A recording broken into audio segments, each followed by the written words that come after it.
आज़ादी के बाद जो मुस्लिम इस देश में रह गया था, वो 90% मुस्लिम पेशे वाराना बिरादरियों से आता था, जिसके आप अपने छोटे मोटे जातिगत व्यवसाय थे। वो किसान था, लुहार था, मोची था, दर्जी था, तंबोली था, तेली था, छोटे मोटे व्यवसाय करने वाला मुसलमान था, जो आज़ादी से पहले भी शासन प्रशासन में नहीं था, शिक्षा में नहीं था, और आज़ादी के बाद उसका शासन प्रशासन और शिक्षा में आने का तो कोई सवाल ही नहीं आता। लेकिन आज़ादी से पहले आप देखेंगे कि जिस तरह से महात्मा ज्योतिबा फुले से डॉक्टर बाबा साहब आम्बेडकर तक बहुजनों के लिए एक आंदोलन चला, वो आंदोलन अधिकारों का और व्यक्ति स्वतंत्रता का था। सहभागिता और प्रतिनिधित्व उसके केंद्र में था। इस देश की जो सनातन व्यवस्था है मनुवादी, वो मुगलों के काल में बरकरार रही, वो ब्रिटिशों के काल में बरकरार रही, वो हर जगह बरकरार रही और उसे मिटाया नहीं जा सका। मुगलों ने 800 साल राज किया, तुर्कों ने किया। इन सबको ब्राह्मणी ढांचे से हाथ मिलाकर ही काम करना पड़ा, क्योंकि भारत की अमूमन सारी जनता ब्राह्मणी धर्म के गुलाम, ब्राह्मणी धर्मों के डर के अंदर थी। ये उनके मालिक थे। तो अपनी व्यवस्था चलाने के लिए ब्रिटिशों को भी इन्हीं को साथ में लेना पड़ा। लेकिन महात्मा ज्योतिबा फुले और बाबा साहब आम्बेडकर ने जो आंदोलन चलाया, वो बहुजनों के जागृति के साथ शासन प्रशासन, शिक्षा और राजनीति में और संपत्ति में हिस्सेदारी का आंदोलन था, जिसकी मक्तेदारी मनुवादी ब्राह्मणी व्यवस्था के पास में थी। आज़ाद होने वाले भारत का संविधान डॉक्टर बाबा साहब आम्बेडकर जिस दिशा में ले जा रहे थे, वहां पर व्यक्ति मूल्य, व्यक्ति स्वतंत्रता और सारी जातियों की सहभागिता, ये एक इंपॉर्टेंट मूल्य था, जिसके विरोध में पूरी ब्राह्मणवादी मनुवादी ताकतें, आरएसएस की ताकतें खड़ी थी। और इन्होंने बड़े ढंग से सांस्कृतिक राष्ट्रवाद के नाम से इस देश में संघर्ष खड़ा किया, हिंदू और मुसलमानों का। ये संघर्ष खड़ा करने वाले कौन है? मुट्ठी भर ब्राह्मणों से आने वाले अगड़ी जाति के लोग, ब्राह्मणवाद से, ब्राह्मणी सिस्टम से, और मुसलमानों से भी अगड़ी जाति से आने वाले जमींदार, इन दोनों ने मिलकर इस देश में, जबकि स्वतंत्रता का आंदोलन मजदूर लड़ रहा था, किसान लड़ रहा था, अशफाक उल्लाह लड़ रहे थे, भगत सिंह लड़ रहे थे, चंद्रशेखर आज़ाद लड़ रहे थे, सुभाष चंद्र बोस लड़ रहे थे। इनमें से कोई भी धर्म आधारित राष्ट्र की मांग नहीं कर रहा था। केवल दो ही तबके थे धर्म आधारित राष्ट्र की मांग करने वाले, एक आरएसएस से जुड़ा हुआ, दूसरा मुस्लिम लीग से जुड़ा हुआ, और दोनों का ही आम हिंदू और आम मुसलमानों से कोई संबंध नहीं था। और खास बात, दोनों ही स्वतंत्रता के आंदोलन में बिल्कुल ही नहीं थे। बन गया पाकिस्तान का विरोध तो नॉमिनल हुआ, क्योंकि देश आज़ाद होने से पहले पाकिस्तान की मंजूरी तो आला नेताओं ने, जो हिंदुत्ववादी नेता है, हिंदू नेता है, उन्होंने दे दी थी।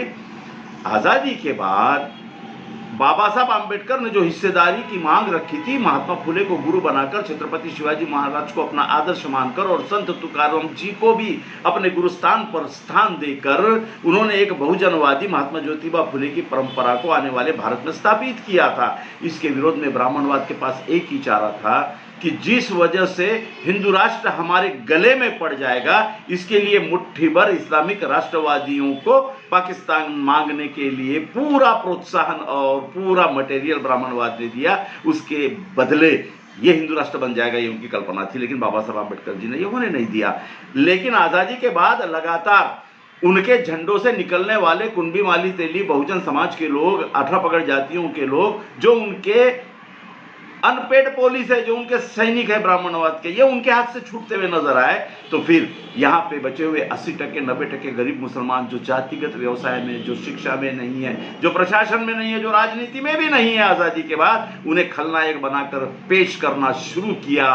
उन्हें विलन बनाया, हर साहित्य में, पिक्चर में, भाषणों में साधु संतों को आगे लाया। आरएसएस के साधु संत उन्हें मुसलमानों के खिलाफ जहर उगलने वाले भाषण देने के लिए तैयार किया। इस बीच मुसलमान क्या कर रहा था? मुसलमान दोनों तरफ से पीसा गया। एक तरफ पाकिस्तान के नाम से उसे अपराध बोध डाला गया, दूसरी तरफ बचे हुए 80% गरीब मुसलमानों का कोई नेतृत्व नहीं, और 15-20% जो भारत में अगड़ा मुसलमान था, उसने ही इस बचे हुए मुसलमानों का नेतृत्व संभाला।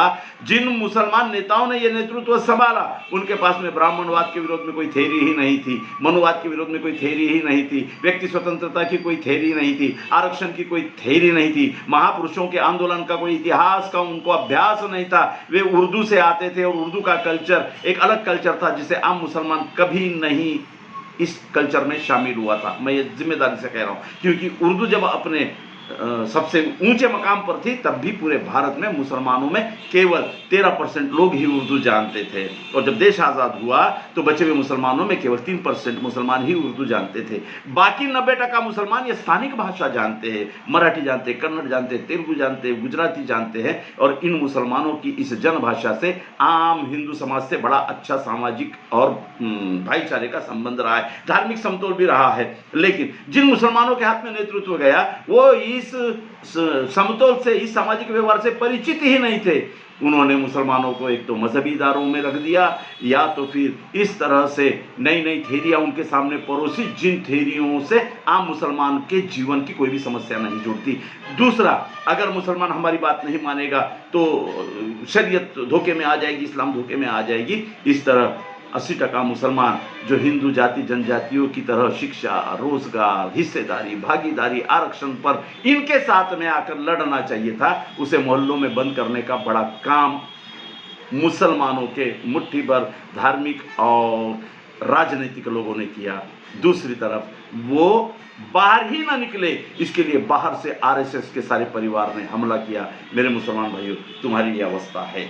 आज भारत में जो कुछ चल रहा है वो मुसलमानों को खलनायक बना के चल रहा है। तो 80% मुसलमान जो रोजी रोटी, हिस्सेदारी और भागीदारी के नाम पर परेशान हैं, उसने खुलकर ओबीसी, अनुसूचित जाति जमाती जनजाति के साथ में हाथ मिलाकर अपने आरक्षण की बात, रोजी रोटी सुरक्षा की बात, मान सम्मान की बात, महिलाओं के सम्मान की बात, आरक्षण में हिस्सेदारी की बात करना चाहिए। और सांस्कृतिक समन्वय जिसे कहते हैं वो उसने ओबीसी और अठापगढ़ जातियों से बढ़ाना चाहिए। आपका ये समन्वय का अभाव ही आरएसएस परिवार को, पिछड़े हिंदुओं को आपके खिलाफ बनाने के लिए सबसे बड़ा खुला मैदान